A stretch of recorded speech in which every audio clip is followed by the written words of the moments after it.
আসুন, আজ আপনাকে আমি একটা গল্প শোনাই। একবার এক চক্ষুহীন মানুষ মন্দিরে গেল ঈশ্বরের দর্শন করার জন্য। এবারে যখন ওখানে উপস্থিত লোকেরা জানতে পারল যে এই ব্যক্তি চক্ষুহীন, তখন কিছু লোক তাকে উপহাস করতে শুরু করে দিল। যে ব্যক্তি সম্পূর্ণরূপে দৃষ্টিহীন, সে কি করতে এসেছে এখানে? হয়তো সে ঈশ্বরের কাছে নালিশ করতে এসেছে যে কেন আপনি আমার দৃষ্টি কেড়ে নিলেন। কিন্তু এই সকল কথায় সেই চক্ষুহীন ব্যক্তি নিজেকে নিরাশ হতে দিল না। সে হাসল আর শুধুমাত্র একটাই কথা বলল সে, মানলাম যে আমার ভাগ্য আমার থেকে আমার দৃষ্টি কেড়ে নিয়েছে, কিন্তু আমি অভাগা নই, কারণ আমার ঈশ্বর, উনি আমায় দেখতে পাচ্ছেন।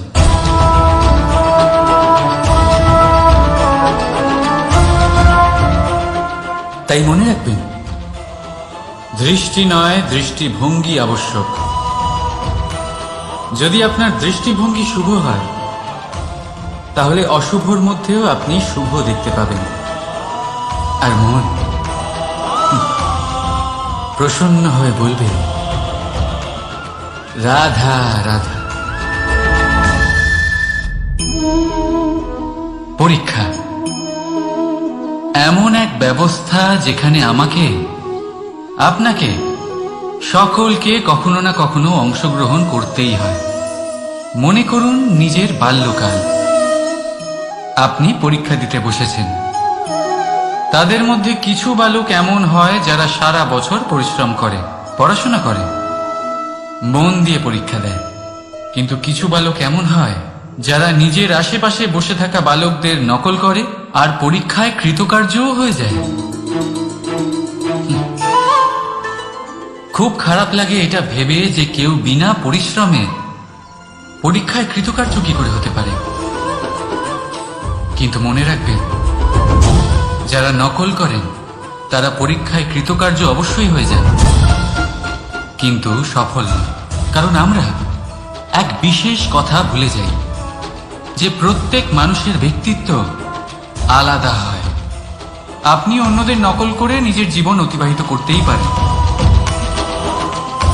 কিন্তু যদি নিজের জীবনে সাফল্য লাভ করতে হয়, যদি নিজের জীবনে আনন্দ পেতে হয়, তাহলে মনে রাখবেন, নিজের প্রশ্নগুলোর উত্তর জীবনে নিজেকেই খুঁজে বের করতে হবে। রাধা রাধা। মানুষ যখন সাফল্য অর্জন করে, তখন তার মধ্যে জাগে অহংকার। আর এই সময় মানুষ সচরাচর একটা কথা ভুলে যায়, নত হতে। সে ভাবে যে আমি কারোর সামনে কেন নত হব। আর এটা এই কারণে হয়, কারণ মানুষ এক গুরুত্বপূর্ণ কথা ভুলে যায়, যে এই সংসারে, এই জীবনে সে যা অর্জন করেছে, নত হয়েই অর্জন করেছে। বাল্যকালে সে হাঁটতে শিখেছে এই মাটির কাছে নত হয়ে, পড়ে। বড়দের আশীর্বাদ নিয়েছে নত হয়ে। ফসল কাটার জন্য চাষিকে নত হতে হয়, কুয়ো থেকে জল তোলার জন্য কলসিকে নত হতে হয়। ঈশ্বরের থেকে আশীর্বাদ পেতে হলে তার কাছে মাথা নত করতে হয়। ঝড়ের মধ্যে গাছ সুরক্ষিত থাকে কি করে? নত হয়। সম্মান কি করে অর্জন করা যায়? নত হয়। কারোর সামনে নত হওয়া মানে নিজের আত্মসম্মান বিসর্জন দেওয়া নয়। তার অর্থ হল বিনম্র হওয়া। আমরা মানুষ, আর ওই আকাশের উচ্চতায় পৌঁছানোর জন্য আমাদের কোনো পাখির মতো ডানার প্রয়োজন নেই। শুধু যত নত হবেন, ততটাই উপরে উঠবেন।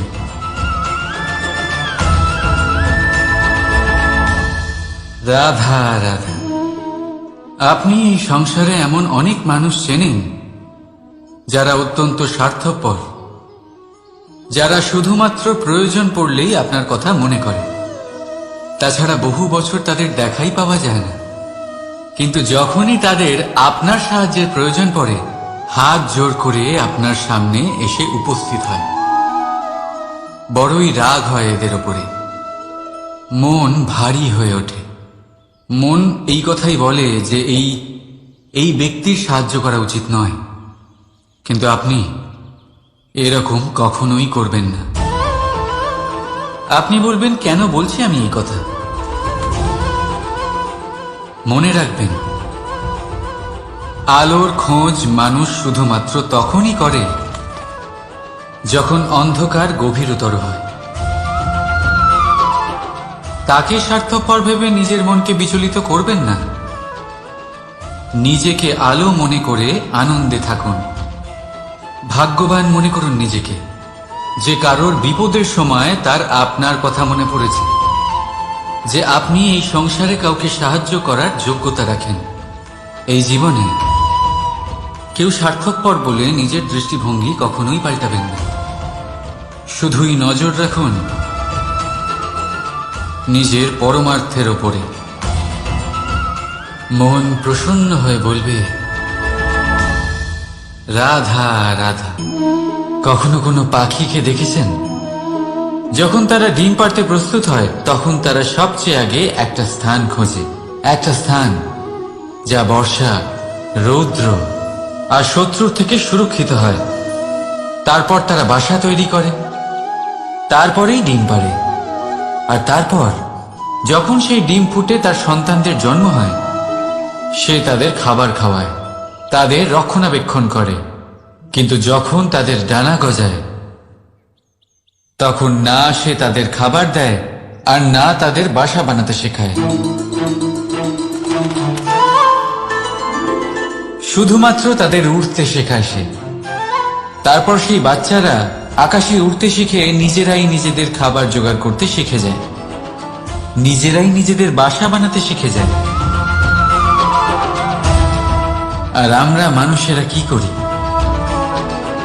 আমাদের সন্তান বড় হয়ে যাওয়া সত্ত্বেও তাদের নিয়ে সর্বদা দুশ্চিন্তা করি।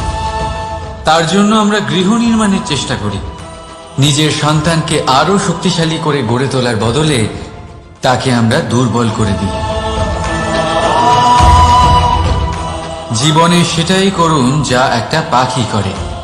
নিজের সন্তানকে আকাশে ওড়ার শিক্ষা দিন, সংস্কার দিন, আর একটা নির্দিষ্ট সময়ের পরে তাকে নিজের আকাশ নির্ধারণ করতে মুক্ত করে দিন। রাধা রাধা। সাগরে সেতু বাঁধার গল্প তো আপনারা নিশ্চয়ই শুনে থাকবেন। রামচন্দ্রের সেনাকে 100 যোজন সমুদ্র অতিক্রম করে লঙ্কায় আক্রমণ করতে হতো। সেতুকার নল আর নীল সেতু বাঁধার উপায় বের করল, কিন্তু প্রশ্ন ছিল সেতু বাঁধা কি করে হবে? সমুদ্র অত্যন্ত গভীর। কত পাথর দেওয়া হলে এই বিশাল সমুদ্র অতিক্রম করা সম্ভব হবে? তখন এক উপায় নির্ধারিত হল। পাথরের ওপর লেখা হলো রামের নাম। আর যখন সেই পাথরগুলোকে সাগরে ফেলা হলো, সেগুলো ভাসতে লাগলো। এবারে কেউ বলবেন এটা রামচন্দ্রের নামের মহিমা, কেউ বলবেন এটা নারায়ণের কোনো জাদু। কিন্তু না, এটা রামচন্দ্রের সেই গুণ, ওনার ব্যক্তিত্বের সেই মহান দিক যা ওনার প্রতিনিধিত্ব করেছে।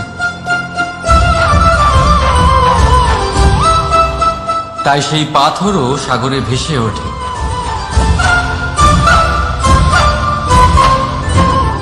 ঠিক সেইভাবেই যেখানে আমরা থাকি না, সেখানে আমাদের গুণ আমাদের প্রতিনিধিত্ব করে। আমাদের নামের শক্তি আমরা নিজেরাই তৈরি করি, আমাদের কর্ম দিয়ে, আমাদের গুণ দিয়ে। এবার সিদ্ধান্ত আপনার, যে আপনার নামের সাহায্যে কেউ বিপদ থেকে উদ্ধার হবে, নাকি আপনার দুষ্কর্মের ফলে কেউ ডুবে যাবে? ভালো করে ভেবে দেখুন। রাধা রাধা।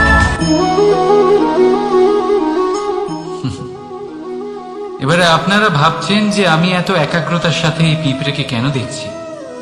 আপনাকে বলি যে আজ এই পিঁপড়েকে দেখে আমি মন্ত্রমুগ্ধ হয়ে গেছি। ওর রূপ বা ওর আকার দেখে নয়, এই পিঁপড়ের প্রচেষ্টা দেখে।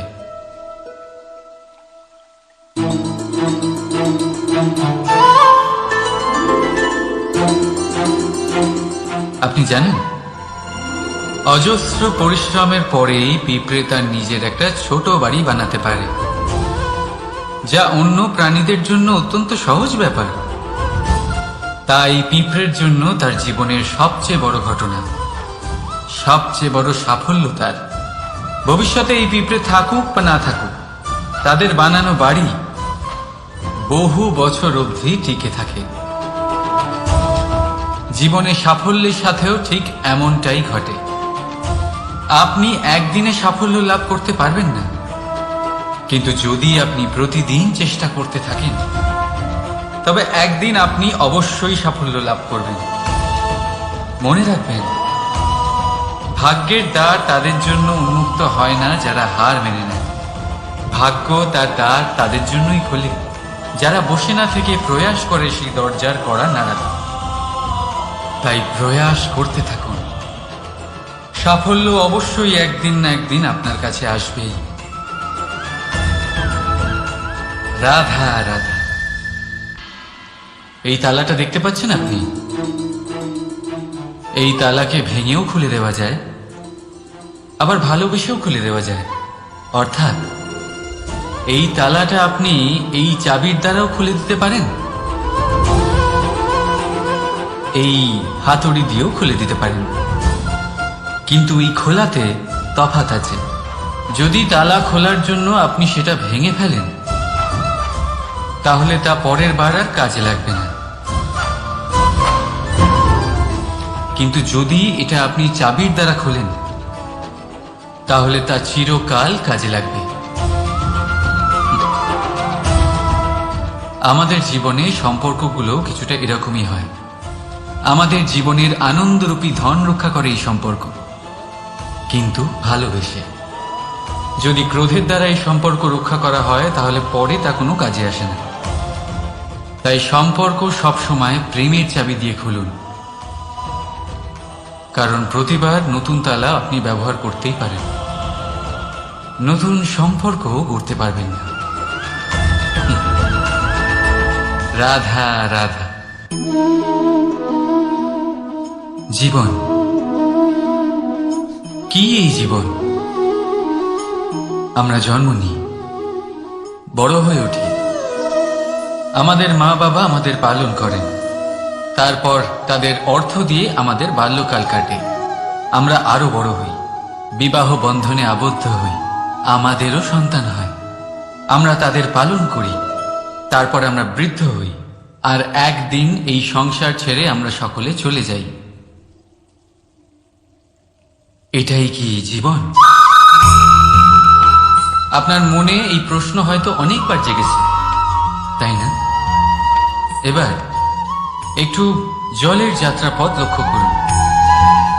সাগর থেকে বাষ্প হয়ে ওঠে এই জল, মেঘ হয়ে ঝরে পড়ে সে, তারপর নদী হয়ে আবার সাগরে মিলিয়ে যায়। কিন্তু কখনো এই প্রশ্ন করে না যে তার জীবন কি, তার উদ্দেশ্য কি। প্রতিটা মুহূর্ত বাঁচে সে, আর অন্যদের যতখানি সম্ভব সাহায্য করে। যখন সাগরে থাকে, তখন অসংখ্য জীবকে জীবন দান করে। যখন সাগর থেকে বাষ্প হয়ে মেঘ হয়ে যায়, তখন চাষিদের মনে এই আশা জাগায় যে ফসল আবার ফলবে। যখন বর্ষা হয়ে ঝরে পড়ে, তখন এই শুকনো তৃষ্ণার্ত ধরিত্রীর তৃষ্ণা মেটায়। আর যখন নদীতে থাকে, তখন তার পাড়ে নানান গাছপালার জন্ম দেয়। কিন্তু ভাবুন, জল কি কখনো এটা ভাবে যে তার জীবন কি বা তার জীবনের উদ্দেশ্যটাই বা কি?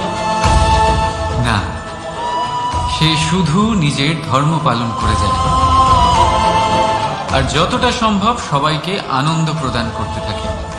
সেই জন্যই জীবনে কখনো এই প্রশ্ন করবেন না যে এই জীবন কি, এই জীবনের উদ্দেশ্য কি।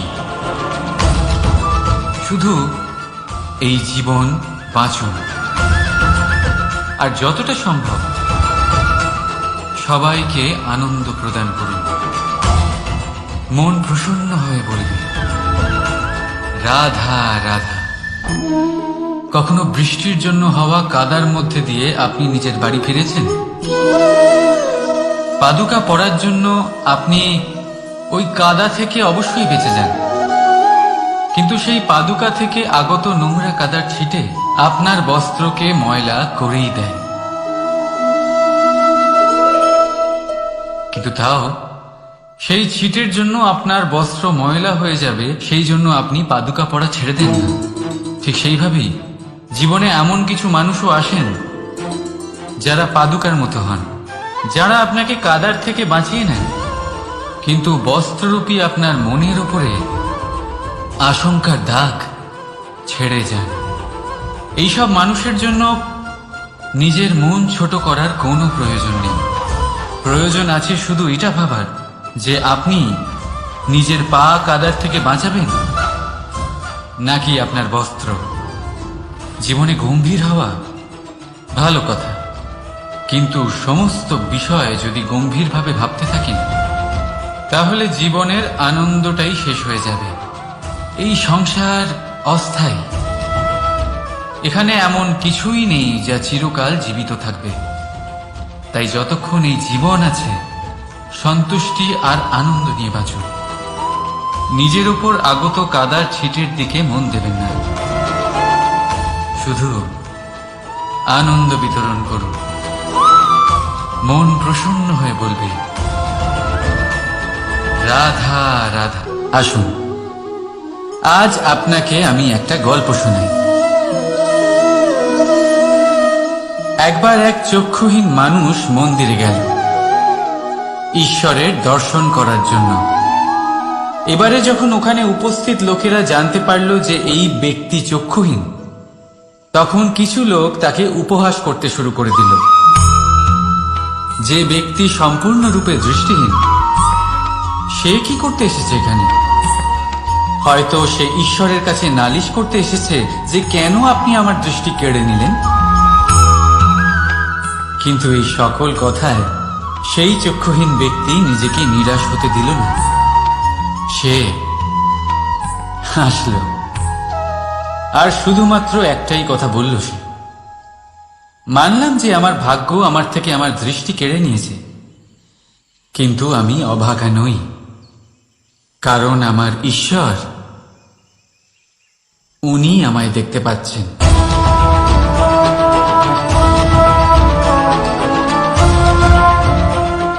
তাই মনে রাখবেন, দৃষ্টি নয় দৃষ্টিভঙ্গি আবশ্যক। যদি আপনার দৃষ্টিভঙ্গি শুভ হয় তাহলে অশুভর মধ্যেও আপনি শুভ দেখতে পাবেন। আর মন প্রসন্ন হয়ে বলবে রাধা রাধা। পরীক্ষা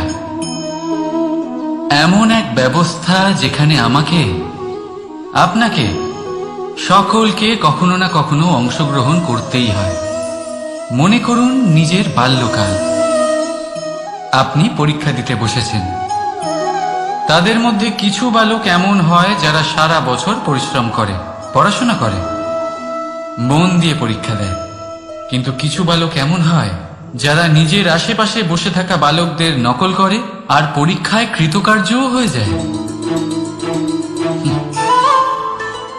খুব খারাপ লাগে এটা ভেবে যে কেউ বিনা পরিশ্রমে পরীক্ষায় কৃতকার্য কি করে হতে পারে।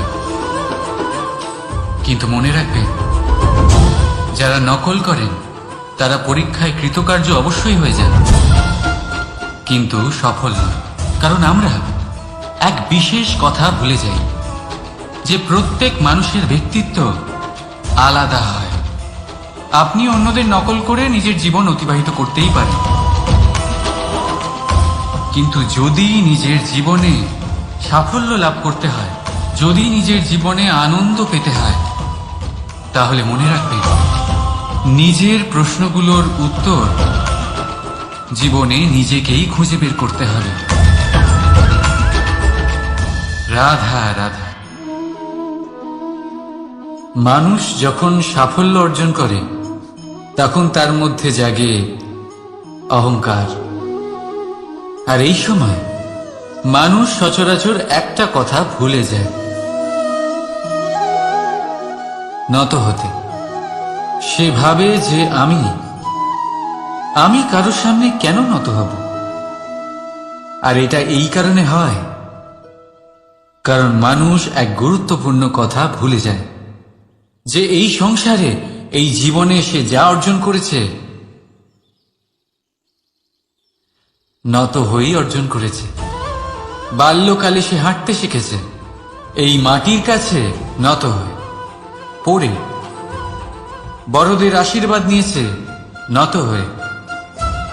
ফসল কাটার জন্য চাষিকে নত হতে হয়, কুয়ো থেকে জল তোলার জন্য কলসিকে নত হতে হয়। ঈশ্বরের থেকে আশীর্বাদ পেতে হলে তার কাছে মাথা নত করতে হয়। ঝড়ের মধ্যে গাছ সুরক্ষিত থাকে কি করে? নত হয়। সম্মান কি করে অর্জন করা যায়? নত হয়। কারোর সামনে নত হওয়া মানে নিজের আত্মসম্মান বিসর্জন দেওয়া নয়, তার অর্থ হল বিনম্র হওয়া। আমরা মানুষ, আর ওই আকাশের উচ্চতায় পৌঁছানোর জন্য আমাদের কোনো পাখির মতো ডানার প্রয়োজন নেই। শুধু যত নত হবেন ততটাই উপরে উঠবেন।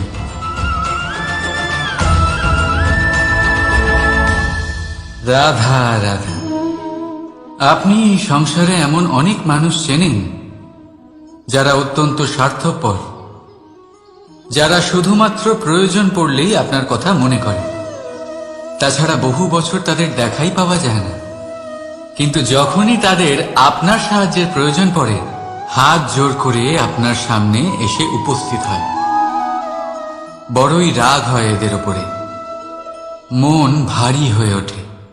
মন এই কথাই বলে যে এই ব্যক্তির সাহায্য করা উচিত নয়, কিন্তু আপনি এরকম কখনোই করবেন না। আপনি বলবেন, কেন বলছি আমি এই কথা? মনে রাখবেন, আলোর খোঁজ মানুষ শুধুমাত্র তখনই করে যখন অন্ধকার গভীরতর হয়। তাকে স্বার্থপর ভেবে নিজের মনকে বিচলিত করবেন না। নিজেকে আলো মনে করে আনন্দে থাকুন। ভাগ্যবান মনে করুন নিজেকে, যে কারোর বিপদের সময় তার আপনার কথা মনে পড়েছে, যে আপনি এই সংসারে কাউকে সাহায্য করার যোগ্যতা রাখেন। এই জীবনে কেউ স্বার্থপর বলে নিজের দৃষ্টিভঙ্গি কখনোই পাল্টাবেন না। শুধুই নজর রাখুন নিজের পরমার্থের ওপরে। মন প্রসন্ন হয়ে বলবে, রাধা রাধা। কখনো কোনো পাখিকে দেখেছেন? যখন তারা ডিম পাড়তে প্রস্তুত হয় তখন তারা সবচেয়ে আগে একটা স্থান খোঁজে, একটা স্থান যা বর্ষা, রৌদ্র আর শত্রুর থেকে সুরক্ষিত হয়। তারপর তারা বাসা তৈরি করে, তারপরেই ডিম পাড়ে। আর তারপর যখন সেই ডিম ফুটে তার সন্তানদের জন্ম হয়, সে তাদের খাবার খাওয়ায়, তাদের রক্ষণাবেক্ষণ করে। কিন্তু যখন তাদের ডানা গজায় তখন না সে তাদের খাবার দেয় আর না তাদের বাসা বানাতে শেখায়। শুধুমাত্র তাদের উড়তে শেখায় সে। তারপর সেই বাচ্চারা আকাশে উড়তে শিখে নিজেরাই নিজেদের খাবার জোগাড় করতে শিখে যায়, নিজেরাই নিজেদের বাসা বানাতে শিখে যায়। আর আমরা মানুষেরা কি করি? আমাদের সন্তান বড় হয়ে যাওয়া সত্ত্বেও তাদের নিয়ে সর্বদা দুশ্চিন্তা করি। তার জন্য আমরা গৃহ নির্মাণের চেষ্টা করি। নিজের সন্তানকে আরো শক্তিশালী করে গড়ে তোলার বদলে তাকে আমরা দুর্বল করে দিই। জীবনে সেটাই করুন যা একটা পাখি করে। নিজের সন্তানকে আকাশে ওড়ার শিক্ষা দিন, সংস্কার দিন, আর একটা নির্দিষ্ট সময়ের পরে তাকে নিজের আকাশ নির্ধারণ করতে মুক্ত করে দিন। রাধা রাধা। সাগরে সেতু বাঁধার গল্প তো আপনারা নিশ্চয়ই শুনে থাকবেন। রামচন্দ্রের সেনাকে 100 যোজন সমুদ্র অতিক্রম করে লঙ্কায় আক্রমণ করতে হতো। সেতুকার নল আর নীল সেতু বাঁধার উপায় বের করল, কিন্তু প্রশ্ন ছিল সেতু বাঁধা কি করে হবে?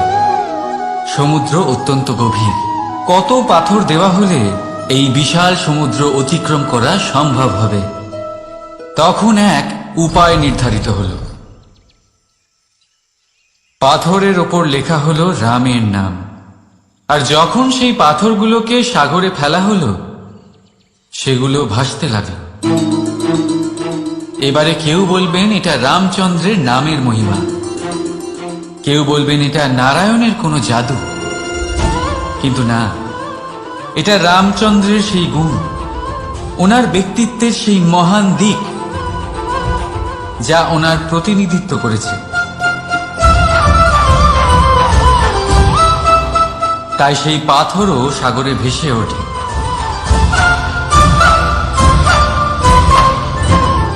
ঠিক সেইভাবেই যেখানে আমরা থাকি না সেখানে আমাদের গুণ আমাদের প্রতিনিধিত্ব করে। আমাদের নামের শক্তি আমরা নিজেরাই তৈরি করি, আমাদের কর্ম দিয়ে, আমাদের গুণ দিয়ে। এবার সিদ্ধান্ত আপনার যে আপনার নামের সাহায্যে কেউ বিপদ থেকে উদ্ধার হবে, নাকি আপনার দুষ্কর্মের ফলে কেউ ডুবে যাবে। ভালো করে ভেবে দেখুন। রাধা রাধা।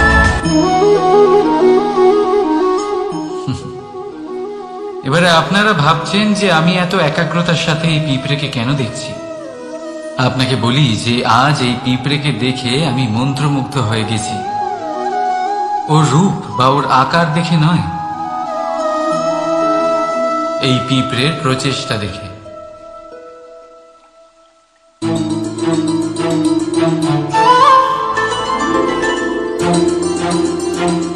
আপনি জানেন, অজস্র পরিশ্রমের পরেই পিঁপড়ে তার নিজের একটা ছোট বাড়ি বানাতে পারে, যা অন্য প্রাণীদের জন্য অত্যন্ত সহজ ব্যাপার। তাই পিঁপড়ের জন্য তার জীবনের সবচেয়ে বড় ঘটনা, সবচেয়ে বড় সাফল্য তার। ভবিষ্যতে এই পিঁপড়ে থাকুক বা না থাকুক, তাদের বানানো বাড়ি বহু বছর অবধি টিকে থাকে। জীবনে সাফল্যের সাথেও ঠিক এমনটাই ঘটে।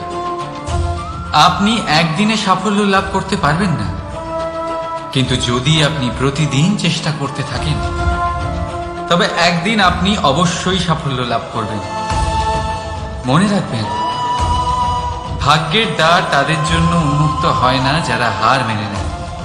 ভাগ্য তার দ্বার তাদের জন্যই খোলে যারা বসে না থেকে প্রয়াস করে সেই দরজার কড়া নাড়াতে। তাই প্রয়াস করতে থাকুন। সাফল্য অবশ্যই একদিন না একদিন আপনার কাছে আসবেই। রাধা রাধা। এই তালাটা দেখতে পাচ্ছেন আপনি? এই তালাকে ভেঙেও খুলে দেওয়া যায়, আবার ভালোবেসেও খুলে দেওয়া যায়। অর্থাৎ এই তালাটা আপনি এই চাবির দ্বারাও খুলে দিতে পারেন, এই হাতুড়ি দিয়েও খুলে দিতে পারেন। কিন্তু এই খোলাতে তফাৎ আছে। যদি তালা খোলার জন্য আপনি সেটা ভেঙে ফেলেন তাহলে তা পরের বার আর কাজে লাগবে না, কিন্তু যদি এটা আপনি চাবির দ্বারা খোলেন তাহলে তা চিরকাল কাজে লাগবে। আমাদের জীবনে সম্পর্কগুলো কিছুটা এরকমই হয়। আমাদের জীবনের আনন্দরূপী ধন রক্ষা করে এই সম্পর্ক, কিন্তু ভালোবেসে। যদি ক্রোধের দ্বারা এই সম্পর্ক রক্ষা করা হয় তাহলে পরে তা কোনো কাজে আসে না। তাই সম্পর্ক সবসময় প্রেমের চাবি দিয়ে খুলুন, কারণ প্রতিবার নতুন তালা আপনি ব্যবহার করতেই পারেন, নতুন সম্পর্ক গড়তে পারবেন না। রাধা রাধা। জীবন কি? এই জীবন আমরা জন্ম নিই, বড় হয়ে উঠি, আমাদের মা বাবা আমাদের পালন করেন, তারপর তাদের অর্থ দিয়ে আমাদের বাল্যকাল কাটে, আমরা আরো বড় হই, বিবাহ বন্ধনে আবদ্ধ হই, আমাদেরও সন্তান হয়, আমরা তাদের পালন করি, তারপর আমরা বৃদ্ধ হই, আর একদিন এই সংসার ছেড়ে আমরা সকলে চলে যাই। এটাই কি জীবন? আপনার মনে এই প্রশ্ন হয়তো অনেকবার জেগেছে, তাই না? এবার একটু জলের যাত্রাপথ লক্ষ্য করুন। সাগর থেকে বাষ্প হয়ে ওঠে এই জল, মেঘ হয়ে ঝরে পড়ে সে, তারপর নদী হয়ে আবার সাগরে মিলিয়ে যায়। কিন্তু কখনো এই প্রশ্ন করে না যে তার জীবন কি, তার উদ্দেশ্য কি। প্রতিটা মুহূর্ত বাঁচে সে, আর অন্যদের যতখানি সম্ভব সাহায্য করে। যখন সাগরে থাকে তখন অসংখ্য জীবকে জীবন দান করে। যখন সাগর থেকে বাষ্প হয়ে মেঘ হয়ে যায় তখন চাষিদের মনে এই আশা জাগায় যে ফসল আবার ফলবে। যখন বর্ষা হয়ে ঝরে পড়ে তখন এই শুকনো তৃষ্ণার্ত ধরিত্রীর তৃষ্ণা মেটায়। আর যখন নদীতে থাকে তখন তার পাড়ে নানান গাছপালার জন্ম দেয়। কিন্তু ভাবুন, জল কি কখনো এটা ভাবে যে তার জীবন কি বা তার জীবনের উদ্দেশ্যটাই বা কি? না, সে শুধু নিজের ধর্ম পালন করে যায়, আর যতটা সম্ভব সবাইকে আনন্দ প্রদান করতে থাকে। সেই জন্যই জীবনে কখনো এই প্রশ্ন করবেন না যে এই জীবন কি, এই জীবনের উদ্দেশ্য কি। শুধু এই জীবন বাঁচুন, আর যতটা সম্ভব সবাইকে আনন্দ প্রদান করুন। মন প্রসন্ন হয়ে বলবে রাধা রাধা। কখনো বৃষ্টির জন্য হওয়া কাদার মধ্যে দিয়ে আপনি নিজের বাড়ি ফিরেছেন? পাদুকা পরার জন্য আপনি ওই কাদা থেকে অবশ্যই বেঁচে যান, কিন্তু সেই পাদুকা থেকে আগত নোংরা কাদার ছিটে আপনার বস্ত্রকে ময়লা করেই দেয়।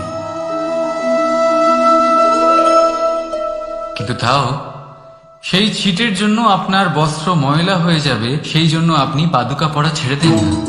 ঠিক সেইভাবেই জীবনে এমন কিছু মানুষও আসেন যারা পাদুকার মতো হন, যারা আপনাকে কাদার থেকে বাঁচিয়ে নেন, কিন্তু বস্ত্ররূপী আপনার মনের উপরে আশঙ্কার দাগ ছেড়ে যান। এইসব মানুষের জন্য নিজের মন ছোট করার কোনো প্রয়োজন নেই। প্রয়োজন আছে শুধু এটা ভাবার যে আপনি নিজের পা কাদার থেকে বাঁচাবেন নাকি আপনার বস্ত্র। জীবনে গম্ভীর হওয়া ভালো কথা, কিন্তু সমস্ত বিষয় যদি গম্ভীরভাবে ভাবতে থাকেন তাহলে জীবনের আনন্দটাই শেষ হয়ে যাবে। এই সংসার অস্থায়ী, এখানে এমন কিছুই নেই যা চিরকাল জীবিত থাকবে। তাই যতক্ষণ এই জীবন আছে সন্তুষ্টি আর আনন্দ নিয়ে বাঁচুন। নিজের ওপর আগত কাদার ছিটের দিকে মন দেবেন না, শুধু আনন্দ বিতরণ করুন। মন প্রসন্ন হয়ে বলবে রাধা রাধা। আসুন, আজ আপনাকে আমি একটা গল্প শোনাই। একবার এক চক্ষুহীন মানুষ মন্দিরে গেল ঈশ্বরের দর্শন করার জন্য। এবারে যখন ওখানে উপস্থিত লোকেরা জানতে পারল যে এই ব্যক্তি চক্ষুহীন, তখন কিছু লোক তাকে উপহাস করতে শুরু করে দিল। যে ব্যক্তি সম্পূর্ণরূপে দৃষ্টিহীন, সে কি করতে এসেছে এখানে? হয়তো সে ঈশ্বরের কাছে নালিশ করতে এসেছে যে কেন আপনি আমার দৃষ্টি কেড়ে নিলেন। কিন্তু এই সকল কথায় সেই চক্ষুহীন ব্যক্তি নিজেকে নিরাশ হতে দিল না।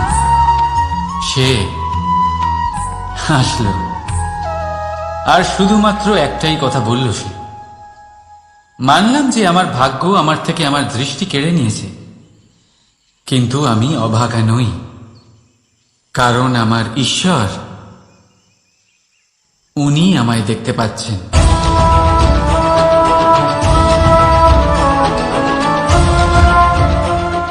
তাই মনে রাখবেন, দৃষ্টি নয় দৃষ্টিভঙ্গি আবশ্যক।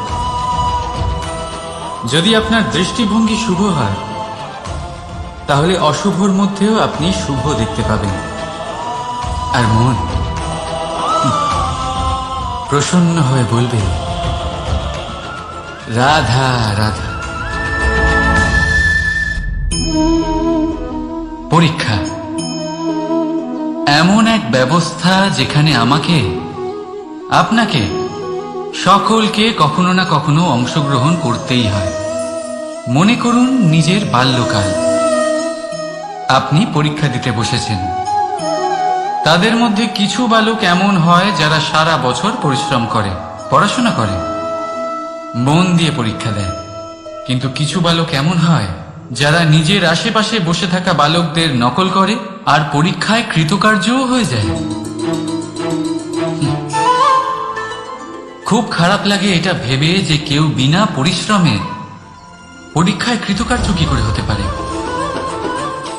কিন্তু মনে রাখবেন, যারা নকল করেন তারা পরীক্ষায় কৃতকার্য অবশ্যই হয়ে যায়, কিন্তু সফল নয়। কারণ আমরা এক বিশেষ কথা ভুলে যাই যে প্রত্যেক মানুষের ব্যক্তিত্ব আলাদা হয়। আপনি অন্যদের নকল করে নিজের জীবন অতিবাহিত করতেই পারেন, কিন্তু যদি নিজের জীবনে সাফল্য লাভ করতে হয়, যদি নিজের জীবনে আনন্দ পেতে হয়, তাহলে মনে রাখবেন, নিজের প্রশ্নগুলোর উত্তর জীবনে নিজেকেই খুঁজে বের করতে হবে। রাধা রাধা। মানুষ যখন সাফল্য অর্জন করে তখন তার মধ্যে জাগে অহংকার। আর এই সময় মানুষ সচরাচর একটা কথা ভুলে যায়, নত হতে। সে ভাবে যে আমি কারোর সামনে কেন নত হব। আর এটা এই কারণে হয় কারণ মানুষ এক গুরুত্বপূর্ণ কথা ভুলে যায় যে এই সংসারে, এই জীবনে সে যা অর্জন করেছে নত হয়েই অর্জন করেছে। বাল্যকালে সে হাঁটতে শিখেছে এই মাটির কাছে নত হয়ে, পড়ে। বড়দের আশীর্বাদ নিয়েছে নত হয়ে। ফসল কাটার জন্য চাষিকে নত হতে হয়, কুয়ো থেকে জল তোলার জন্য কলসিকে নত হতে হয়। ঈশ্বরের থেকে আশীর্বাদ পেতে হলে তার কাছে মাথা নত করতে হয়। ঝড়ের মধ্যে গাছ সুরক্ষিত থাকে কি করে? নত হয়। সম্মান কি করে অর্জন করা যায়? নত হয়। কারোর সামনে নত হওয়া মানে নিজের আত্মসম্মান বিসর্জন দেওয়া নয়। তার অর্থ হল বিনম্র হওয়া। আমরা মানুষ, আর ওই আকাশের উচ্চতায় পৌঁছানোর জন্য আমাদের কোনো পাখির মতো ডানার প্রয়োজন নেই। শুধু যত নত হবেন ততটাই উপরে উঠবেন।